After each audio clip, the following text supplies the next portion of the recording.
Hola de nuevo. En esta segunda parte de la entrevista, Raúl Jiménez nos va a hablar de las cuerdas vocales. Nos va a hablar de qué significa poner una obra en gola. Nos va a hablar sobre el canto sulfiato. Y una cosa muy interesante, nos va a lanzar una reflexión acerca de la utilidad de la técnica vocal. ¿Para qué sirve, en definitiva, la técnica vocal? Espero que os guste.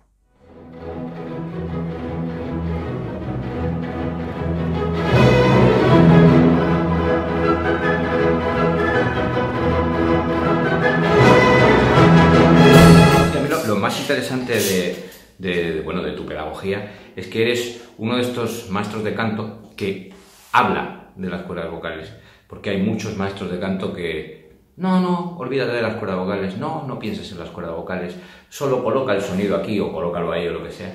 Entonces, me parece muy interesante dejar claro que quizás a la hora después, cuando ya eres un profesional, puedes permitirte el lujo de no pensar en las cuerdas vocales, pero durante la formación es... Sí, Raúl. Durante la formación hay que hacer conciencia de las cuerdas vocales. ¿Por qué es incómodo cantar bien? Cantar bien no es cómodo.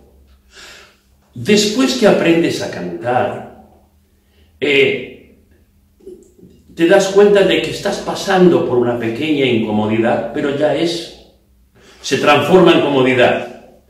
Pero el primer instante, cuando dice, caramba, aquí hay una impedancia, aquí hay un impedimento, aquí hay un antagonismo. Ese antagonismo es músculo con aire.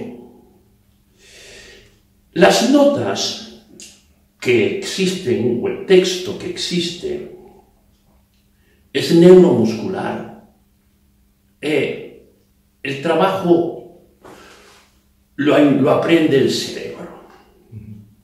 Tú no puedes cantar nada que el cerebro no lo sepa. Primero lo aprendes, lo memorizas y después lo ejecutas. Antiguamente los italianos, los cantantes, estudiaban mucho más al tavolino en la mesa. Se sentaban, primero estudiaban el texto, recitaban el texto, después con un dedito, si eran pianista o músico, lo que sea, se sentaban y aprendían las notas, pero no las cantaban. Las aprendían y las ponían en el archivo de la comprensión. Decían, y después decían, ahora lo pongo en gola. Me he estudiado la ópera, ahora me toca ponerla en gola. Ahora me toca hacer que los músculos obedezcan lo que mi mente sabe. Un instrumento d'arco, un violín, violoncello, viola, lo que sea, el problema no está en la mano izquierda. La mano izquierda, la digitación se aprende. El problema está en el contacto del arco con la cuerda, aquí. ¿Y qué es lo que hace un violonchelista cuando cierra los ojos? ¿Está pensando en la mano izquierda? No, está pensando en el arco. Entonces, ¿por qué? Porque ahí está el contacto. Y ahí hay una cantidad de presión que es más o menos. Y esa misma presión o compresión es la que se produce en el esfínter glótico, o sea, en las cuerdas vocales. Entonces, eso que tú me preguntabas, ¿después te vas a olvidar? Sí, después te vas a olvidar, vas a pensar solo en el aire, en que pase por ese contacto, ¿no?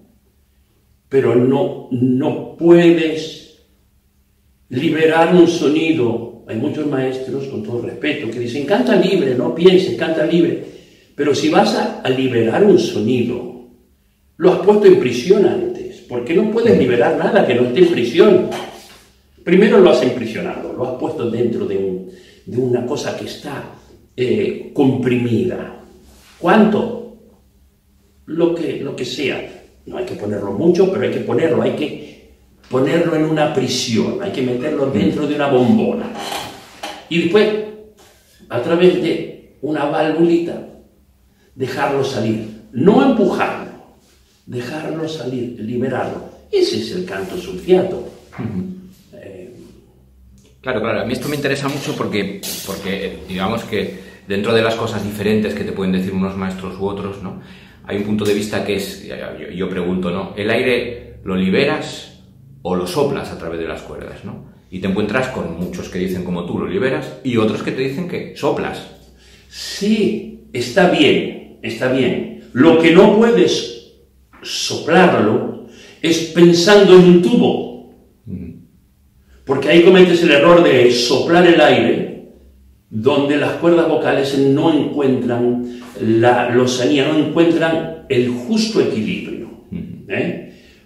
Hay gente que lo hace naturalmente, cuidado, entonces no se toca, se hace esa conciencia y no se toca. Pero hay gente que canta en un tubo y canta entubado, entonces ese sonido no consona, ese sonido resuena. Para la masa está bien, para la excelencia no, porque no se puede hacer dinámica con un tubo.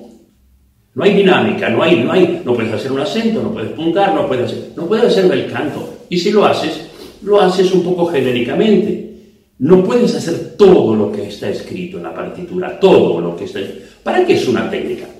¿Para qué es una técnica? La técnica es para poder poner el instrumento al servicio de lo que escribe el compositor. Si un compositor te pone un sforzando, un regulador, un crescendo, un diminuendo, si cantas empujando el diminuendo no lo harás. No lo harás nunca. Si después de un crescendo te pide un staccato, si cantas empujando el aire a través de un tubo, no, pero si lo haces a través de las cuerdas vocales, sí, podrás hacer lo que te ha escrito. Ahora, vemos que hay mucha gente profesional también en los teatros que no hacen toda la dinámica que está escrita, porque no pueden hacerlo. Son excelentes actores, tienen una voz maravillosa, un timbre que conmueve, un timbre que excitante, pero cantan lo que les sale, no hacen la partitura.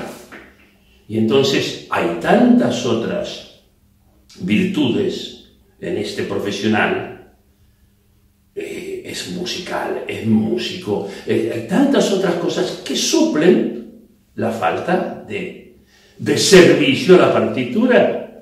Hay una comunicación teatral fantástica, un sonido generoso, sí, pero no es lo que está escrito. ¿Por qué? Porque la técnica no le permite. Ahora, ponemos la técnica y le sacamos lo otro que a lo mejor es tan bueno y tan excitante. A ver, no. ¿Qué va a pasar? Va a pasar que su carrera va a ser más breve. Porque se va a gastar el instrumento.